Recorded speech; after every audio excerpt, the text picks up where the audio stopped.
తాకట్లో ఉన్న మీ బంగారాన్ని విడిపించి ఆ రోజు ఆన్లైన్ రేటుకి కొంటాం. Sharma gold company. జైల్లో ఉన్న పోసాని తనలో ఉన్న యాక్టర్ని బయటకు తీస్తున్నారు. సరికొత్త డ్రామాలు ఆడుతున్నారు. ఇది మేమంటున్న మాట కాదు, పోలీసులు చేస్తున్న ఆరోపణలు. అసలు పోలీసులు ఎందుకు ఈ ఆరోపణలు చేశారు? ఛాతీ నొప్పంటూ పోసాని నిజంగానే నటించారా?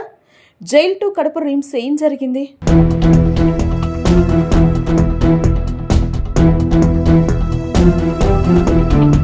అన్నమయ్య జిల్లా రాజంపేట సబ్ జైల్లో రిమాండ్ ఖైదీగా ఉన్న సినీ నటుడు పోసాని కృష్ణమురళి ఆదివారం జైలు అధికారులను పరుగులు పెట్టించారు. ఒక్కసారిగా ఛాతీలో నొప్పుందని పోసాని హడావుడి చేయడంతో హుటాహుటిన రాజంపేట ప్రభుత్వ ఆసుపత్రికి తరలించారు. అక్కడ వైద్య పరీక్షల అనంతరం కడప రిమ్స్ కు తరలించారు. రిమ్స్ లో ఈసీజీతో పాటు రక్త పరీక్షలు కూడా నిర్వహించారు. కానీ పోసానికి ఎటువంటి అనారోగ్యం లేదని, అంతా బాగానే ఉందని వైద్యులు పోలీసులకు చెప్పారు.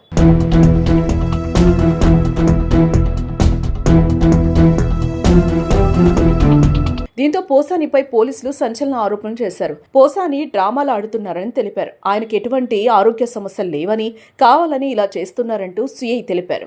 వైద్య పరీక్షల అనంతరం మళ్లీ సబ్ జైలుకు తరలించారు. అన్ని వైద్య పరీక్షలు జరిగించారు. ఎటువంటి సమస్యలు లేవు. అతను ఒక నాటకం ఆడి ఈ విధంగా ఆరోగ్యం బాగలేదని చెప్పేసి చెప్పడం జరిగింది. ఏం ఆరోగ్య సమస్యలు ఏం లేవు. మళ్ళీ రాజంపేటకి వెళ్తారు. ఛాతి నొప్పి ఉందంటూ పోసాని అధికారులకు చెప్పక ముందు రాజంపేట వైసీపీ ఎమ్మెల్యే ఆకేపాటి అమర్నాథ్ రెడ్డితో ములాఖత్ అయ్యారు. పోసానిని మాజీ ఎమ్మెల్యే పరామర్శించి ధైర్యం చెప్పి వెళ్లారు.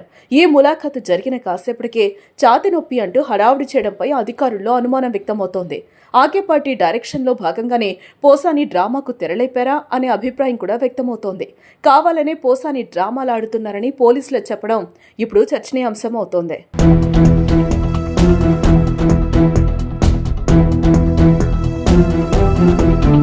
పవన్ కళ్యాణ్ ను వ్యక్తిగతంగా దూషించిన కేసులో పోసానిని గత నెల 26వ తేదీన రాత్రి హైదరాబాద్లో అన్నమయ్య జిల్లా పోలీసులు అరెస్టు చేశారు. అనంతరం ఓబులవారిపల్లి పోలీస్ స్టేషన్కు తరలించారు.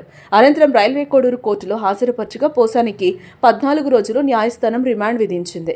దీంతో ఆయన రాజంపేట సబ్ జైల్లో ఉన్నారు. ఆయన బెయిల్ కోసమే ఆరోగ్యం బాగలేదని, డ్రామాలు కూడా ఆడుతున్నారని చర్చ జరుగుతోంది. అయితే ఈ కేసులో పోసానికి బెయిల్ వచ్చినా మరో కేసులో అరెస్టు చేయడానికి సర్వం సిద్ధం చేస్తున్నారని సమాచారం. ఆయనపై రాష్ట్ర వ్యాప్తంగా 14 కేసులు నమోదయ్యాయి. మరి ముందు పోసాని కేసులో ఏం జరగనుందో చూడాలి.